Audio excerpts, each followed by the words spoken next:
인간은 파멸당할 수는 있을지 몰라도 패배할 수는 없어. 이 유명한 명대사가 바로 어니스트 해밍웨이의 노인과 바다에 나오는 대사입니다. 이 책을 안 읽어봤어도 책 제목 정도는 한 번쯤 들어보셨을 겁니다. 줄거리요? 정말 별 내용이 없습니다.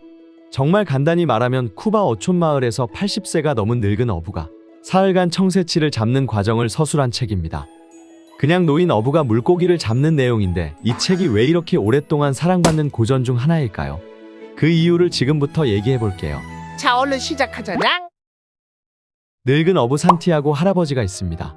그는 84일 동안 고기를 잡지 못한 어부입니다. 그에게는 어린아이인 마놀린이라는 조수가 있었습니다. 마놀린의 부모님은 아들이 산티아고보다 더 능력 있는 다른 어부랑 배를 타기를 원했고 결국 마놀린은 다른 어부들과 배를 타게 됩니다. 하지만 마놀린은 늘 산티아고를 존경하고 산티아고랑 같이 배를 타기를 원했습니다. 산티아고가 바다에 나간 지 85일이 되던 날, 산티아고는 마침내 자신의 낡은 배보다 크고 강한 청새치를 잡게 됩니다. 노인에게 잡힌 청새치는 입에 낚시바늘이 걸린 채 보트를 끌고 다녔습니다. 그러면 산티아고는 낚시대를 있는 힘껏 끌어당기고 있어야 했습니다. 체력적으로 힘든 상황에서도 산티아고는 청새치를 형제라고 부르며 동정심을 느끼기도 합니다. 3일이 지나서야 청새치는 지쳐서 배 주변을 돌기 시작했고 노인은 작살로 청새치를 찌르면서 청새치와의 사투를 끝냅니다. 하지만 청새치는 너무 커서 배에 끌어올릴 수도 없었고 올린다 해도 배는 가라앉을 것이 뻔했습니다. 그래서 노인은 청새치를 묶어놓고 집으로 돌아가는 길이었습니다. 그때 청새치의 피냄새를 맡은 상어들이 나타납니다. 노인은 이는 힘껏 작살로 상어를 찔러 쫓아버렸지만 그날 밤 상어떼들은 다시 나타나 청새치를 뼈만 남긴 채 다 먹어 치워버립니다. 그는 스스로를 자책했고 다시 집으로 돌아와 침대에 누워 맥없이 누워서 잤습니다. 바다에 나가 돌아오지 않던 산티아고를 걱정한 마놀린은 집에서 자고 있는 산티아고를 발견하고 안도의 울음을 터뜨립니다. 마놀린은 잠에서 깬 산티아고에게 커피와 식물을 가져다주고 다음에 같이 고기잡이를 나가자고 약속합니다. 그리고 다시 잠든 산티아고는 리니아 해변에 사자 꿈을 꾸며 소설은 마무리됩니다. 소녀는 노인이 숨을 쉬고 있는지 확인하고 나서 노인의 두 손을 보더니 울기 시작했다. 그리고 커피를 가져오려고 조용히 판잣집을 빠져나와서 길을 따라 내려가면서도 줄곧 엉엉 울었다. 노인과 바다의 저자 어니스트 해밍웨이는 당시 유명 작가이자 위대한 개츠비의 저자 피츠제럴드와도 친분이 있었습니다. 1952년 노인과 바다를 발표하고 1953년에 퓰리처상, 바로 그 다음 해인 1954년에 무려 노벨문학상을 수상하면서 세계적인 작가로 인정받았습니다. 원래 노인과 바다는 정식 출간 소설이 아니었습니다. 잡지사에 실린 소설이었는데 그 소설이 엄청난 인기를 끌면서 정식 출간되었고 저자 해밍웨이는 노인과 바다를 평생을 바쳐서 쓴 소설이라고 말할 만큼 그에게 엄청난 애정을 가지고 있는 작품이었습니다. 먼저 이 책의 진정한 가치를 느끼려면 줄거리보다는 노인의 심리에 집중하면서 읽어야 합니다.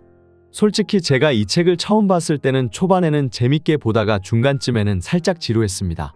노인이 청새치와 벌이는 사투의 결말이 궁금했는데 결말은 늘 그렇듯 거의 마지막에 나오니까 살짝은 답답한 마음으로 읽었던 것 같습니다. 계속 읽어나가면서 그래서 어떻게 되는 건데? 라는 생각으로 가득 차 있었습니다. 노인이 비록 힘들게 물고기를 잡았지만 뼈만 남은 채 돌아가는 노인이 실패했다고 생각했었습니다. 하지만 두 번째로 다시 읽었을 때는 노인이 전혀 실패했다고 느껴지지 않았습니다.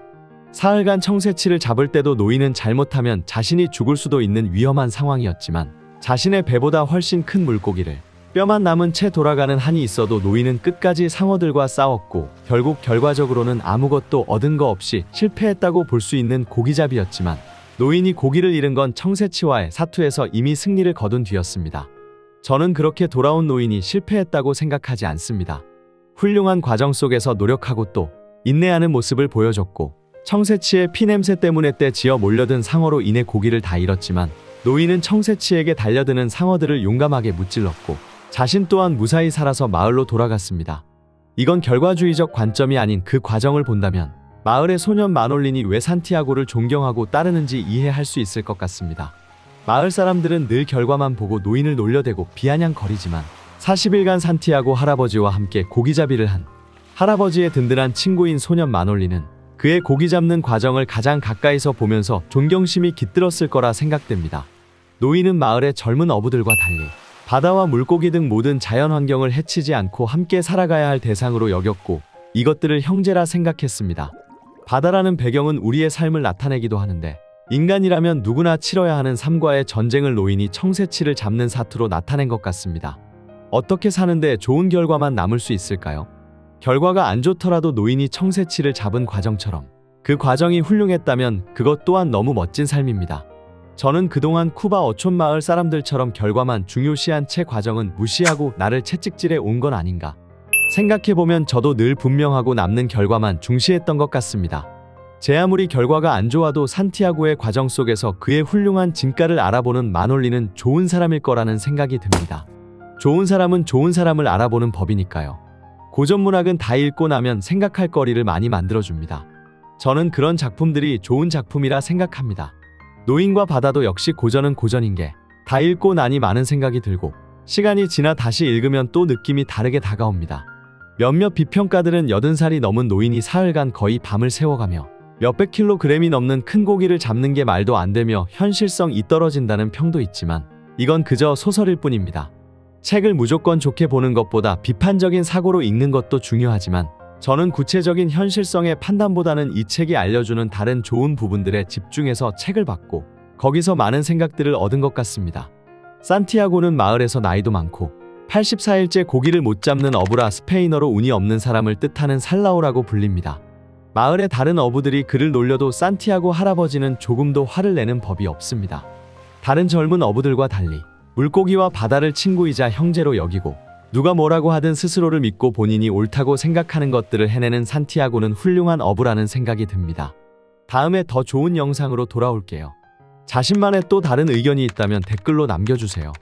감사합니다. 안녕 다음에 또 보자냥.